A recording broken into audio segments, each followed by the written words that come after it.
You are listening to the Telegraph Cycling Podcast, supported by Jaguar. Today we are in Arenberg, Porte du Hainaut. Hello, I'm Richard Moore. I'm with a mud-spattered Lionel Birnie. Evening, Richard. And a bedraggled-looking Daniel Friebe. Hello, Richard. I don't really look bedraggled, but hello. You do.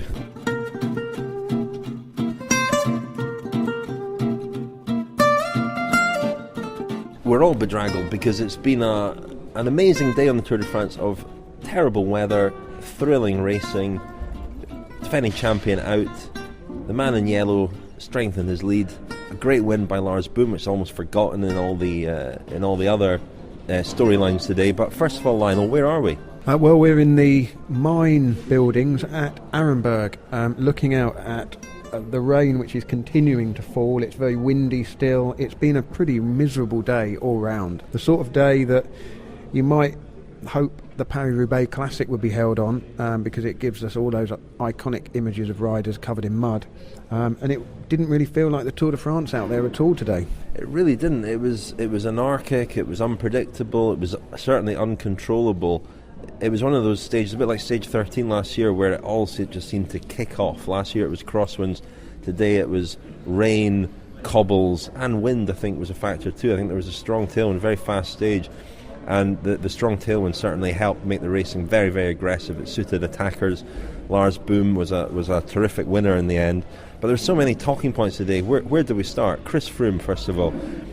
We were at the Team Sky bus this morning in Ypres and speaking to a few members of the Team Sky staff, Rod Ellingworth, for example, and the response we got to the question, how is Chris Froome, was he's starting. That didn't suggest to me that there was an awful lot of confidence in his condition. He was quite badly beaten up. He appeared from the bus quite late, just as the rain became heavier, which I'm sure didn't help his mood. He was bandaged, he was moving quite stiffly, and they set off onto these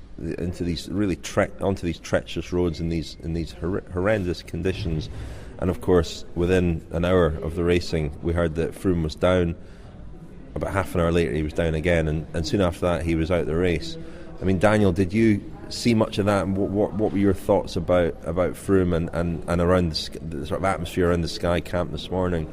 Didn't see an awful lot of it, Rich. I mean, the alarm bells, I suppose, started ringing last night when he was the only rider who didn't do any kind of warm down after the stage. Just looking through the results from today's stage, and this is something that I guess we'll talk about, as to the question of, does this stage have any place in the Tour de France? There was only one abandoned today, and that was Chris Froome, and you could also argue that, Froome had crashed yesterday and he was almost bound to abandon. Is his injury is as serious as is suspected, the injury from yesterday. So there were a lot of bodies flying around all over the place, all over the cobbles today. It seemed very, very chaotic, but a big relief really that all the riders except Chris Froome made it through. The time gaps are like mountain time gaps. I mean, it was a short stage, only 152 kilometres.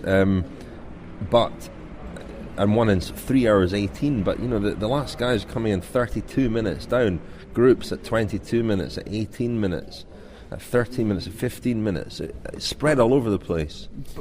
But Rich, really only Frank Schleck, I think you could say, with any real ambitions on general classification, lost a significant amount of time and is really out of the hunt for general classification. He lost 8 minutes 10 seconds. Everyone else, you can kind of see, looking down the finishing order, a lot of even very good classics riders clearly just were either there to help a leader or not particularly motivated today to go for the stage win. And there were an awful lot of very good climbers and good GC riders in the top 40. Yeah, but I mean, Contador, Talansky, these guys have conceded 2 minutes to Nibali. These are significant gaps at this point in the race. Lionel, not that significant, I don't think. I mean, in the grand scheme of things, we were talking about multiple riders losing the Tour de France today. I don't think that has happened. I mean, I'd be more concerned for the spectacle if Contador had taken 2 minutes over Nibali. Absolutely right, yeah. I mean, it set it up for a real great pursuit in the mountains now. Contador has to attack already, and Nibali needs to sort of cling on to as much of that advantage as he can, or just hang with Contador in the mountains. So in terms of setting the race up for an entertaining a couple of weeks.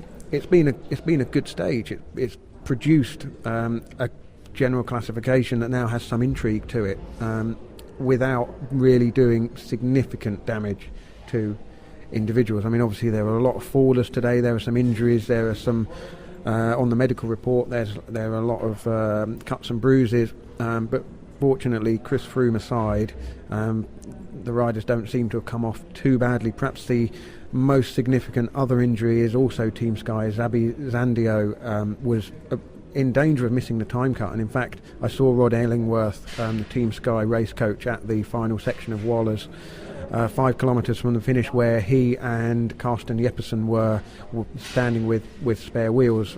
Like most of the teams, they had mechanics or team staff and helpers on every pavé sector with spare wheels just in case. And Zandio came across the cobbles with one other rider 32 minutes behind Lars Boom, and on the verge of missing the time cut, but made it. And he had a really nasty, very, very bright red, raspberry red wound on his right thigh, so he'd come down pretty hard, and it looked like a real sore one. So we'll have to see how he is tomorrow. Saw him at the finish actually, and he looked okay. He obviously finished way down, but he looked okay. He was walking around okay. Most popular man in the team, according to Dave Brailsford, if you listened to our interview in last night's podcast. So he would have been a loss had he had to go home, but I think the signs were that he was okay.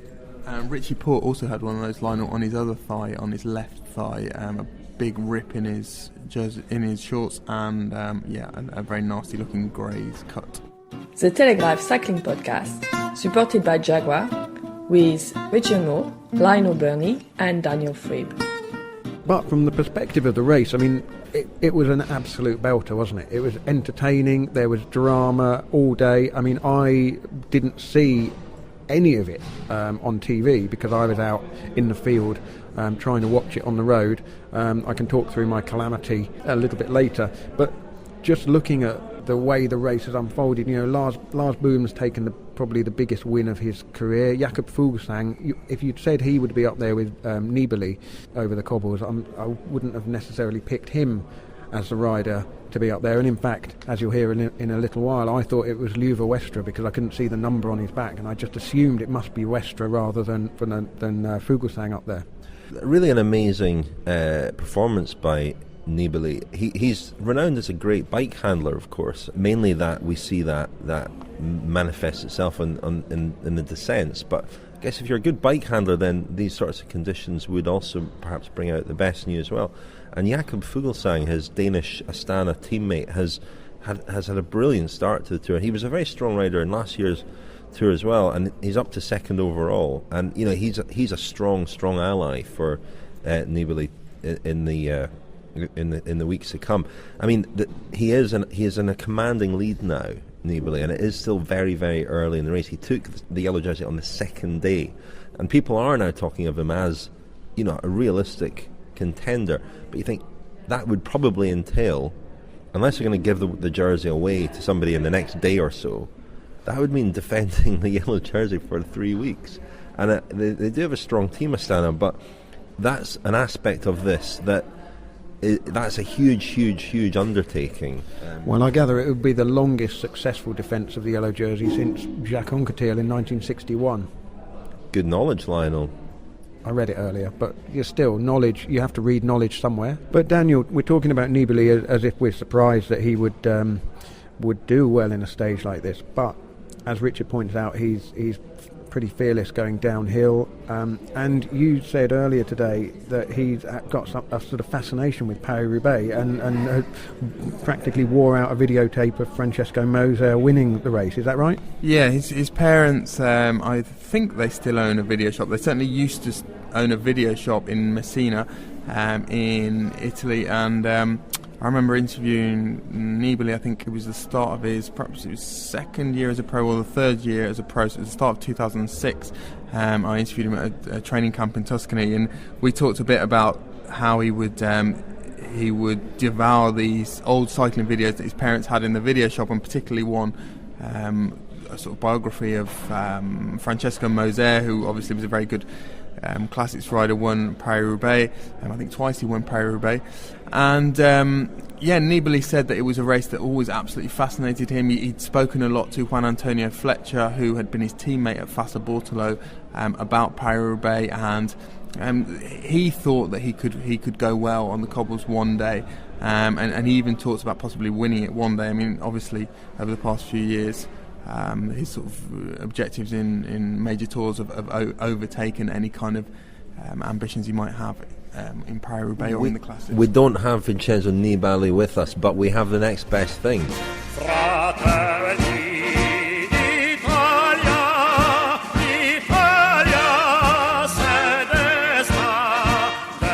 Ciro Scognamiglio, our good friend Ciro, how are you?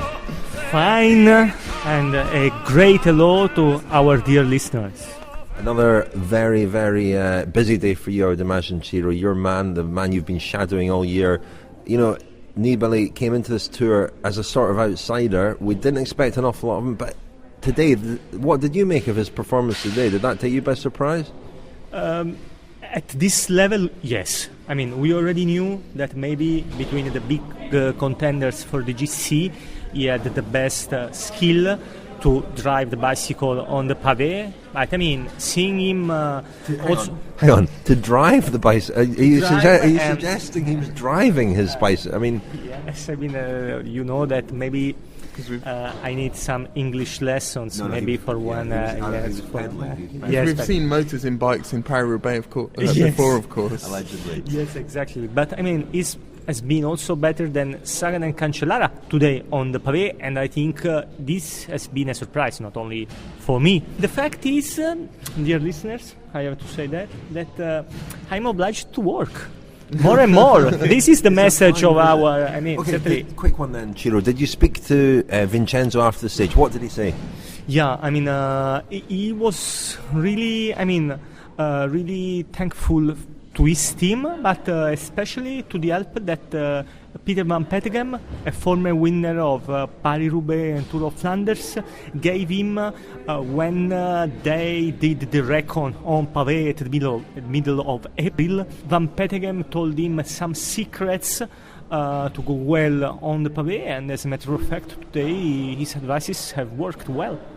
Ciro, you told us off the other day for being too serious on the podcast, but it's a very serious Ciro that we've got today. Yeah, I mean, this day, yes, I'm serious, but I want to say to our listeners that I'm always the same Ciro. I mean, it's not a changement for all the rest of this tour. I mean, maybe today I'm a little bit more serious, but from tomorrow I could come back to be the same Ciro as ever, you mean? The thing is, Ciro, that the Tour de France has been a bit of a joke for the Italians for a number of years, and now you're going to be on the front page again with cycling, which has been overshadowed perhaps by... I think I overheard 4 pages you're doing tomorrow, Ciro. First 4 pages of the newspaper. Exactly, yes, I can anticipate this. That's why you look serious, you're apprehensive. Yes, and also for my dinner, I see risks in my dinner because, we are here in Arenberg. The pasta around here is wonderful. No, but the pasta runs out also from here, and so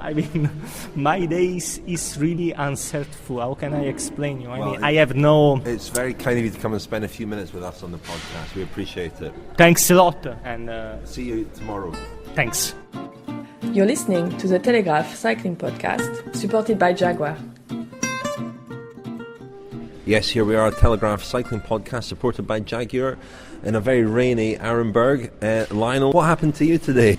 Well, I went off with our photographer Simon Gill, hoping to see the race at the Carrefour de l'Arbre, which was Sector 9, and therefore the first sector of pavé, and then we were going to casually get back on the autoroute and head south and see it at maybe Sector 4, which was Sars et Rossière, or at Wallers, which is the last section. Unfortunately, we left Ypres a little bit late. We left after the start of the race because we realised that we wouldn't be able to get out before the riders had left. We then went the wrong way. The motorways around Lille are like Hampton Court maze. I mean, it was ridiculous. We were struggling with a sat nav, with the map, and with a phone with Google Maps on it as well. We realised we got stuck in traffic. We realised we weren't going to make the Carrefour de l'Arbre, and I've watched Paris-Roubaix several times. I've done this kind of cobble zone hopping where you can drive up the motorway, stop off, watch it, get back on the motorway, see it again at another sector, and I assumed it would be like that, and perhaps went into the day a little bit blasé, but because it was only a short stage, 150 kilometres, because they had that tailwind you were talking about, Richard, they were on the faster schedule.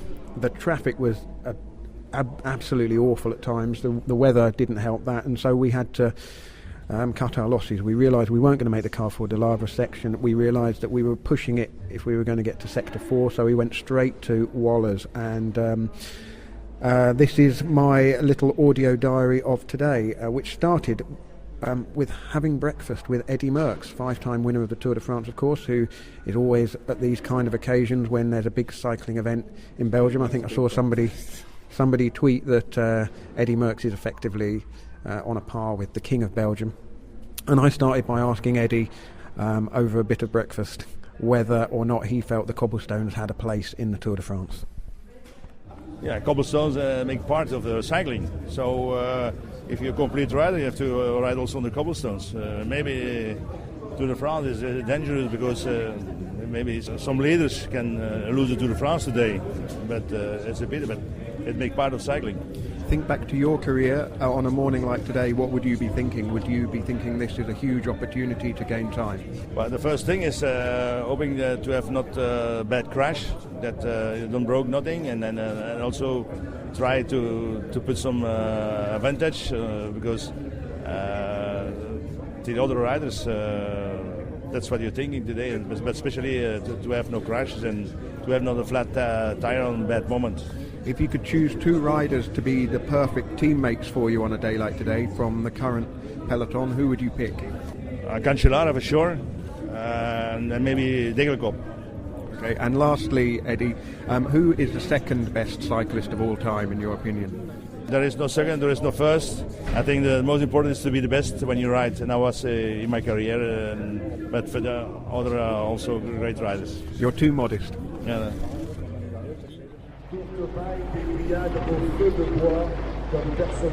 I'm in the town square in the centre of Ypres, just outside the In Flanders Fields Museum, where we spoke to Eddy Merckx a little bit ago. There's a couple of hours still till the start, and already the teams are arriving, which perhaps suggests that they're a little bit nervous about what's going to happen this afternoon. Amica Pharma-Quick Step were the first team to park up with their bus and team cars.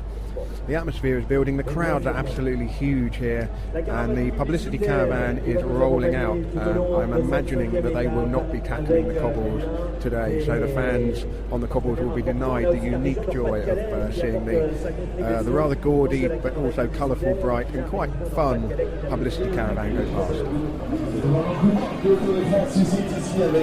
Bien entendu, l'histoire du vélo en Belgique qui est particulièrement... The publicity caravan is continuing to arrive in Ypres.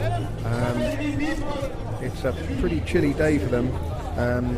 There are floats coming past, all sorts of cars that have been converted. A giant loaf of bread is just passing me, and the poor girl that's throwing out samples from the top, wrapped up against the cold. It looks pretty miserable. People who staff the publicity caravan. So more teams are starting to arrive here in the square in Ypres. Still an hour and a half until the start of the stage, but let's go and talk to one of the Amiga Pharma Quick Step mechanics, Dominique Landuyt, who's been preparing the bikes for the team today. Dominique Landuyt, you were just sticking something onto the stem of Tony Martin's bike. Can you explain what that is? Yeah, we did some marks from the cobblestones. So each zone, the kilometers are on his stem. So when the rider is coming to the first zone, he perfectly know when the second zone is coming. So that's the main thing, because the information in the radio will be hard today. There will be a lot of noise on the cobblestones, the crowd who is yelling, and for them it's helpful if they have it on their stem. So it's old school. You just sellotape the list of which kilometres the cobblestones come and where the sprint is and when the feed zone is. It's not only the Roubaix etappe, we also do it for the other stages when the sprints are coming, or for example when the climb starts. We always do also for the classics. And so what have you done specifically for today to prepare the bikes for the cobblestones? What are the most important changes you've made? The most important changes are, first of all, they are riding with Roubaix bikes. So the riders are not using the bikes they have been using yesterday. Also the tires are totally different. They are Paris-Roubaix tires. We are using 28s, 27s and 30s. So it's totally different. The equipment today is totally different than we had yesterday. Is it a matter of choice for the rider whether they choose 27, 28 or 30 millimeter tyres? It's not only the rider who decides that. It's the technical staff from us who make the decision what type of tyres they're going to use. So is that because of the rider's weight, maybe? The bigger guys need the fatter tyres? Is that how it works? Yeah, okay, but it also depends on the weather, you know. Today it's going to be rainy, slippery, and all those circumstances makes it a lot more difficult. It's very stressful for the riders today because of the potential for danger. It must also be incredibly stressful for you guys, the mechanics, because you have to have your wits about you all day. You have to be ready to jump out of the car to give a wheel, or maybe you're standing out on the course with some spare wheels. What's going to be your role today? First of all, you need to organize it before, because today we have 9 zones. So in each zone there is a mechanic from us, and we are with 2 cars and 2 mechanics inside of the car. Yeah, okay, it's a lot of stress for everybody, not only for the people in the car, but also for the guys who are standing on the side of the road. So if there is a problem, they need to fix it. And do you on a day like today, particularly in the Tour de France, do you kind of work with the other teams? You wouldn't want to see a rider from another team be stranded without a wheel. Will you help if you can? How does it work? Nope. Sorry. Thank you very much. After the race we will do, but thank you, Dominique. No problem. I'm going to go and have a quick chat with Allan Peiper, the Australian sports director for the BMC team. They, of course, have TJ Van Garderen as their hope for the high placing overall, but it's also a team packed full of cobbled specialists, so they will presumably use those riders to protect Van Garderen, but we'll go and see what Allan says about the prospects for today. Okay, Allan, as the rain starts to fall here in Ypres, there's around about an hour and 10 minutes until the start. I'm assuming a lot of the riders are very nervous. What's the mood like amongst your team this morning? Well, half of our team are riders that ride Paris-Roubaix, where they do 30 sections of cobbles and in bad weather at the start of the season. So they're pretty well prepared for it, but the climbers are a little bit more worried. Obviously, GC rider TJ Van Garderen as well, because he's a climber. It's going to be a bit of a battle in there. So we're trying to stay on the positive side of it and think offensive instead of defensive, because everyone else is going to race as well. So I think that's the main thing we can do. We want to keep TJ out of trouble. We've got a team of Paris-Roubaix helpers around him to help him get through the cobbled sections at the front, and I think with a good plan, if all goes well without bad luck, we'll be fine. We've heard this morning that they're taking sectors 5 and 7 out. Do you think that's a positive thing for the race, and perhaps with the bad weather and if the cobbles are very wet, on the side of caution, because nobody wants to see inexperienced cobbled riders come to grief on the stones, do they? Oh, I don't know. I don't really want to comment on that. I think if you put the cobbles in, why do you put them in? And if you're taking them out, why did you put them in the first place? I mean, this question's been around since Bernard Hainaut. He said it was a circus. He went to Roubaix once and won and never rode it again. I mean, it could go both ways. They're pro bike riders, they're paid to ride their bike races. You know what? Some classic riders yesterday said the climbers are never going to say in the mountains, oh, these mountains are too high, or these mountains are too hard. But now we've got some cobble stages where other guys are good, so it can go both ways each time, can't it? Excellent, thank you, Allan. You're welcome. So there's just under 15 minutes to go until the start now, and the rain is gone from a sort of light drizzle to persistent rain now. The air's a lot colder. It's a real miserable early afternoon here in Ypres. It feels like the start of a spring classic, and there's a kind of nervous energy in the start village area where the team buses are all parked. A lot of very nervous looking bike riders, unsure basically what's ahead of them. But we're going to head down to the cobbles. We're going to try and get to the Carrefour de l'Arbre, the first section of 7 sections of cobbles there are now, with those other 2 having been removed. So let's get on the road. So we've arrived at Wallers, which is the number 1 and final section of pavé. There's about 20 minutes before the race reaches here. We've had a bit of an interesting day. Missed it at Carrefour de l'Arbre because of huge traffic jams on the autoroute coming south of Lille, and then we decided to cut our losses. We were going to try and see it at Carrefour de l'Arbre and then at Sars-et-Rossières, which were, I think, sector 9 and sector 4, but the traffic jam put paid to that, and we came straight to the final section here at Wallers. And the stones are not in too bad condition here, although there's some horse dung or cow dung a little bit further along that will make it slippery and unpleasant. There's about 20 minutes before the riders arrive, and quite a big crowd here, despite the cold and the rain. It really is quite cold now, and the riders will have a fairly strong tailwind as they come across this last section, which will make it pretty fast. So the helicopter overhead is telling us that the race is approaching. The rain is still falling. Some French fans behind me are enjoying a cognac. Salut! And the Mavic neutral service motorbikes have just gone past, which means that the race is very close. Here comes the bike that will be giving a bit of commentary to let the fans know what's going on in the race. I'm standing back trying not to get splashed by the cars and motorbikes as they come past. Big splash from the official Skodas as they go past. Probably shouldn't have worn brand new Adidas Gazelle suede trainers I'm wearing here. Not smart. Didn't really think this through. So I can see the helicopter overhead now. Here comes the Mavic service car. Another soaking. The life of my Adidas Gazelles ever shortening. I'm never going to get mud out of suede, am I? But here comes the motorcyclist on a kind of cross bike. The gendarmerie with the lights flashing.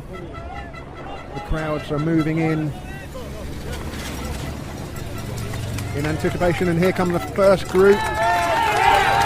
Huge cheers, and it's Lars Boom with Nibali and Luva Westra just behind him. What an incredible ride by Vincenzo Nibali. He's said in the past that he'd love to win Paris-Roubaix. Well, he's more or less doing that today and extending his lead in the yellow jersey. Fantastic ride by Luva Westra as well. And there's a little bit of a gap. Jens Kukelaar, I think, and then the Cancellara group. They really are shifting, hugging the side of the road that I'm standing on, which means I'm getting another soaking. Oh. I'm not the only one. The Astana car almost ran us off the road there.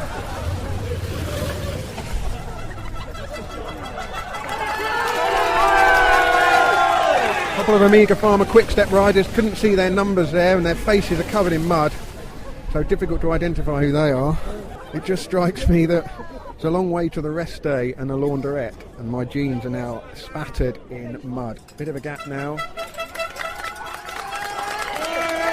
Matt Heyman riding his first Tour de France, the Australian with the Orica Green Edge team. He's a classic specialist, so he's doing well, but it's now almost 2 minutes since Lars Boom came through, which means it's almost 2 minutes since Vincenzo Nibali came through. Still no sign of Geraint Thomas. Chris Froome out, of course.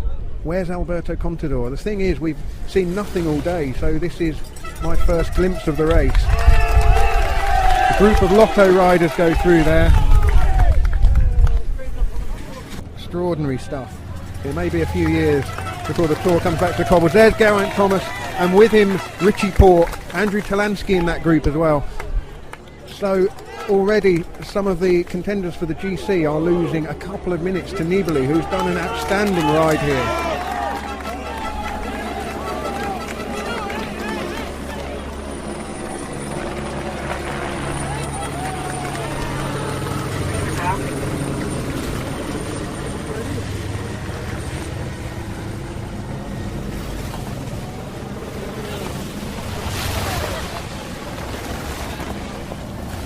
Team cars going through there.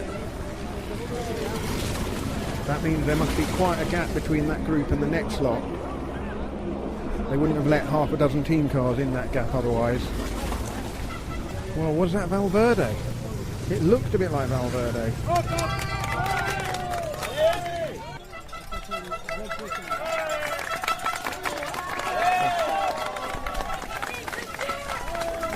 There's some tired looking faces, and when you consider the stage today is only around 155 kilometres, it's been hard work, stressful work. You're listening to the Telegraph Cycling Podcast, supported by Jaguar. Tweet us at cycling_podcast. Thanks for that package, Lionel. Nice package. I must remind you that you should, if you want to never miss an episode of this Telegraph Cycling Podcast, subscribe through iTunes. You can also follow us on Twitter at cycling_podcast, and we have a website, thecyclingpodcast.com. We are blogging daily as well as doing the podcast, which reminds me, I must finish my blog for today. It's been a busy day. That'll go up at some point.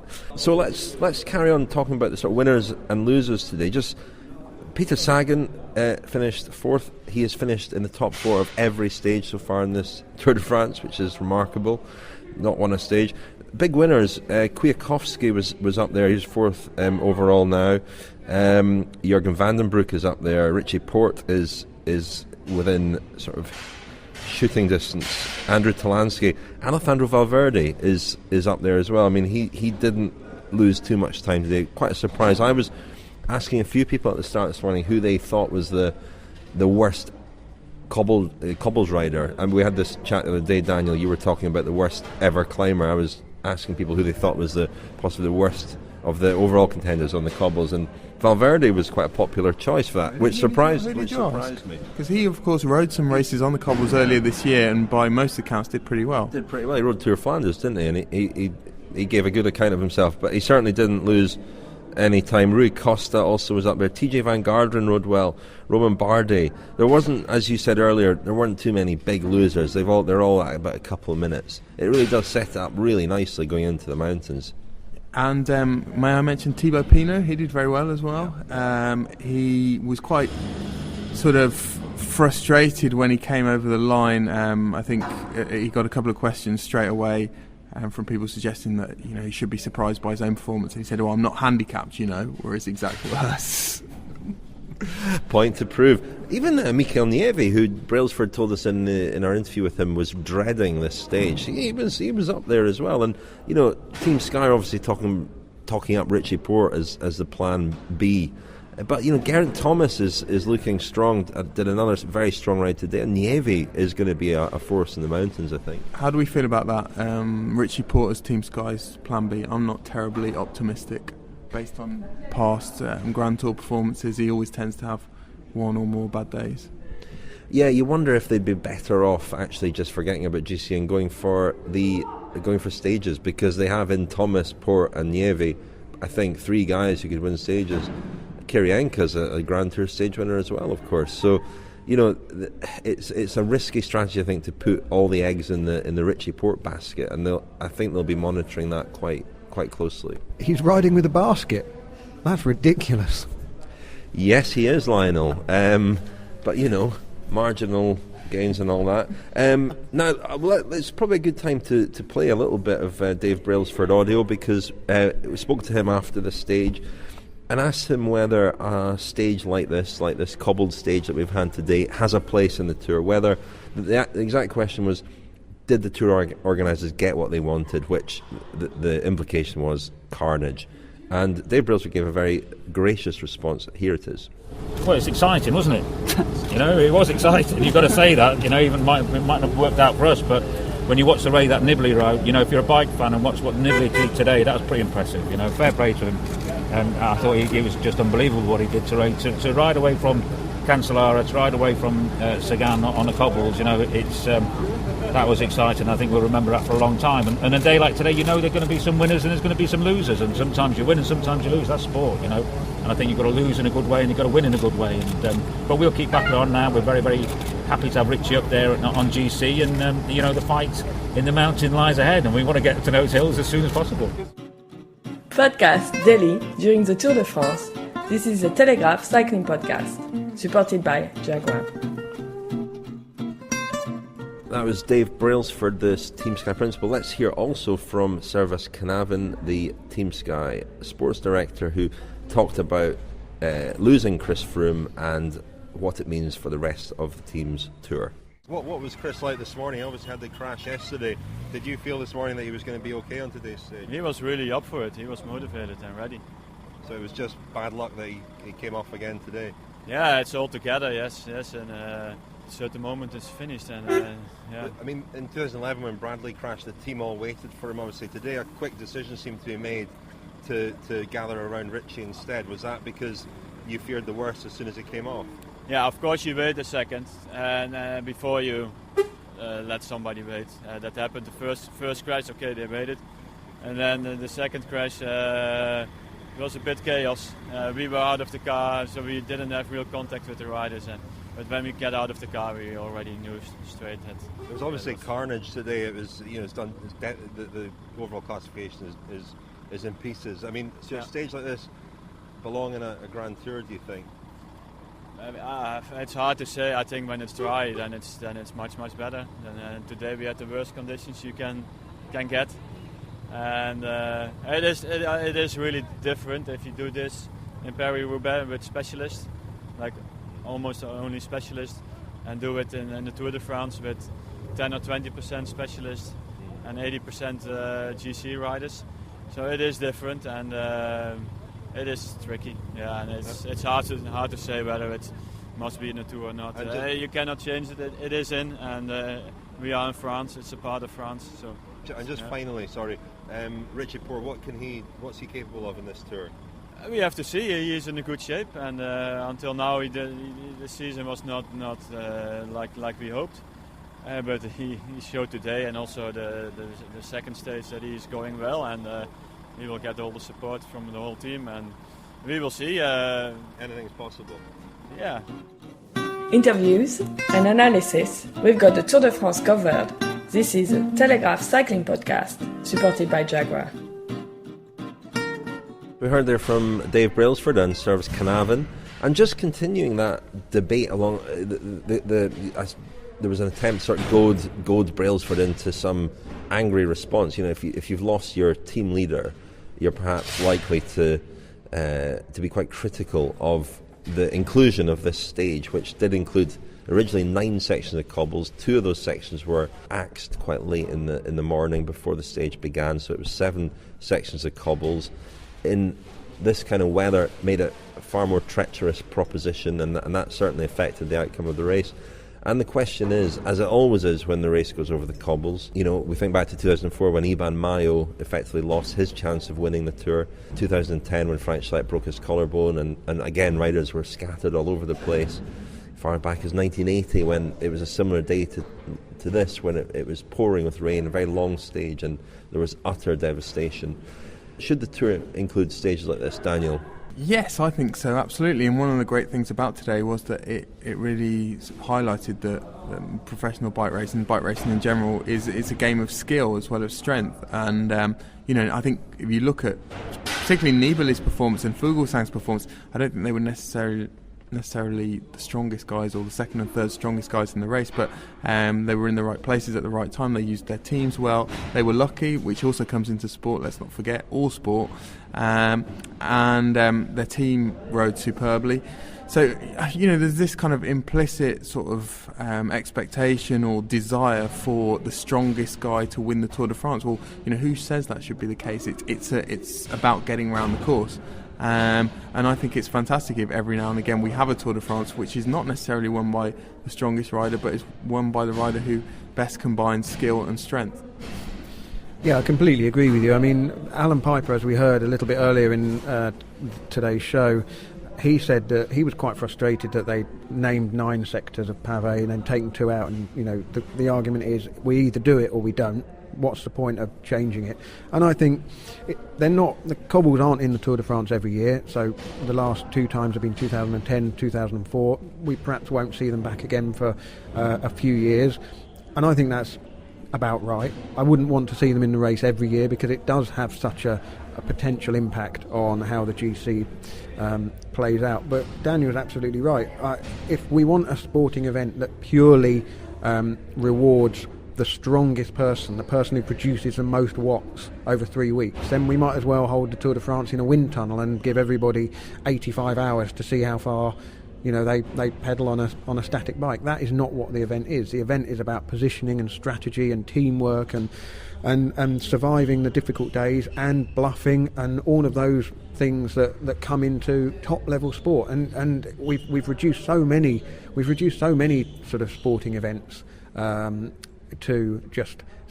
You make the point often, Richard, about tennis. It's always the same 4 guys that reach the semi-finals, and it has been for a number of years.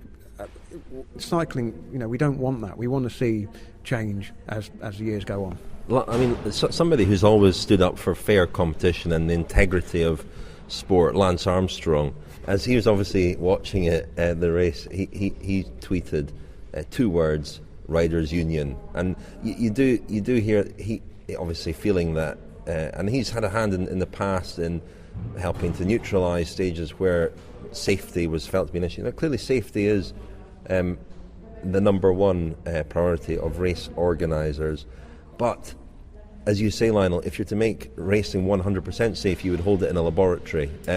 Racing on the open road is by its nature dangerous. It's inherently dangerous, and those dangers are part of the sport. Now, you can't take descents out of the sport, and cobbles fall into a similar category. I think there are obstacles in front of the riders. It's up to the riders how they approach them, how they tackle them, and occasionally you'll have terrible accidents. It is sadly part of the sport, and I think that the benefits of including a stage like this today far outweigh any negatives, because what we were treated today to a thrilling day's racing that also sets up the rest of the tour extremely well. Yeah, and also, just Rich, on the issue of riding in the wet as well, people were already suggesting before they even got to the cobbles today that the conditions were sort of unfair because Chris Froome had fallen 3 times. Well, there's no obligation to ride in the middle of a peloton. If you want to, you've got 8 teammates. It never actually happens. It never will happen. But a team leader could cocoon himself. Well, exactly. And you decide what is the trade-off, the risk and the time lost, and that's everyone's decision. But we talked about strength and speed, but I think another thing that needs to be underlined about Nibali's performance, and this is also an ingredient that should go into who is successful at the Tour de France, is commitment. And I think commitment on a stage like today is absolutely vital, because if you go into the stage tentative thinking, I don't really want to do this, I'm just going to try and get through and limit my losses, then you're setting yourself up for disaster. By the same token, Daniel, just thinking about Chris Froome, he was tentative, he was nervous. It was almost a self-fulfilling prophecy that he did crash. I mean, I wonder if he hadn't crashed yesterday, whether he would have crashed today. Just the way he was riding, he was nervous. He did say in his tweet later that he's struggling to control the bike with his sore wrist. But you wonder also how psychologically how much that plays a part. We remember Bradley Wiggins in the Giro last year after his crash on a slippery descent. Never got his confidence back, and that it does become a self-fulfilling prophecy. I mean, Nibali has had his fair share of crashes as well, and he's always recovered. I remember in the Giro last year, he crashed on a descent, but got his bottle back quite quickly at the Worlds in Florence as well. The thing is that we mustn't forget Chris Froome didn't actually crash on the cobbles, and probably the most stressful and dangerous times were in the lead up to that first section of pavé, because everybody wanted to be in the right position to reach them. And I think Daniel's point about kind of strategy, the done thing is to try and get to the front, get onto the cobbles first, and everybody's trying to do that. That's what makes it more dangerous than the cobbles themselves. I mean, yeah, they're not pleasant to ride on, but even the section that I stood and witnessed, they were coming across in ones and twos, and then in small groups and in single file. So they are rideable. They're perfectly rideable. It's all of the psychological and strategic implications that the cobbles' presence in the race has. And just a final point, Rich, on what we're saying about commitment. I think in Nibali, Contador, even Talansky, Valverde, I think we've got some contenders for this Tour de France now who are incredibly committed riders. That is one of their sort of defining characteristics, and I think that's going to make for a fantastic race. They're guys who really leave everything out there, whether it's on descents, whether it's on the flat. You know, if we get crosswinds later in the race, so you know, I think it's whetted everyone's appetite. The Telegraph Cycling Podcast, supported by Jaguar. Subscribe on iTunes, listen on Audiobook, and visit us at thecyclingpodcast.com. Probably an extra long podcast now. There was certainly lots to chew over, and a star appearance by our friend Chiro as well. Reminder that we're podcasting every day at the Tour de France. Let's just wrap things up for today. Daniel, very reluctant to reopen the Wiggins debate. I'll just mention quickly, because a lot of people on Twitter have been asking about, you know, does this prove that Brailsford's plan coming to the Tour with only a plan A and Chris Froome, was he wrong? I think that the key question is, had Bradley Wiggins been riding today, would we be talking about him now as a potential Tour de France winner? And I still stick to the position I had at the start of the Tour, that I don't think we would, regardless of how he had ridden on the cobbles today. I don't think we would be talking about him as a potential winner, and I think that sort of backs up the decision that Brailsford made, and it will be interesting to see how that team rides over the next couple of weeks.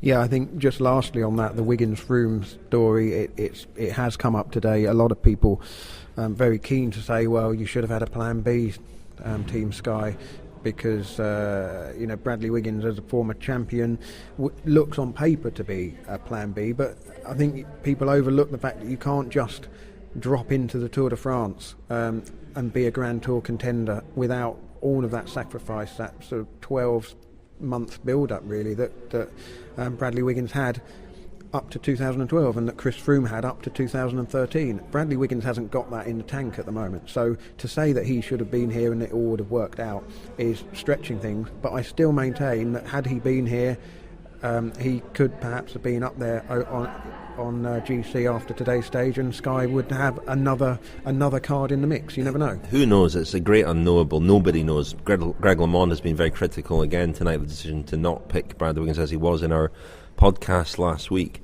It's an unknowable, and the margins are so thin. I mean, Chris Froome, had he not crashed on Tuesday, would have probably got through today's stage okay, and he'd still be in the mix and in contention, and Brailsford would have made the right decision. And the fact that he fell in and of itself is not sort of damning Brailsford's judgment or his call. It's just one of these things that happens in bike races. Daniel, anything more to add about today's stage that's not related to Wiggins and Froome? No, not really. Just on Wiggins and Froome, I guess this tour will be remembered, or Chris Froome's tour will be remembered for him having abandoned on the pavé stage, and people will overlook the fact that he never even got to the pavé, did he? Good point. Very good point, wasn't it? Very good point. So, Daniel, who's going to win this tour now? Well, I think it's perfectly set up for a kind of individual pursuit. You know how much I like track racing. I'm, like I say, it's the right way round. I would be concerned for the spectacle if it was Contador ahead. Although, you know, watching Nibali and Contador today, I thought that it was a real tribute to Nibali's skill that he was able to put on the performance that he did. However, I think he also looked like a guy who's in absolutely fantastic form, and Contador might be sort of on the downward slope as far as his form is concerned, just slightly. Just also the confidence boost he will get from having won the stage that he won the other day, having ridden so well today, and having such a strong teammate, Fuglsang. Let's not underestimate just how much of a benefit that might be to him. And an extremely strong team in general, with Scarponi will be very good in the mountains, I'm sure. Tanga will be very good in the mountains. Fuglsang as well, so I don't think he's got too many concerns there. I mean, it's just the sheer volume of difficult stages on this Tour de France. I don't think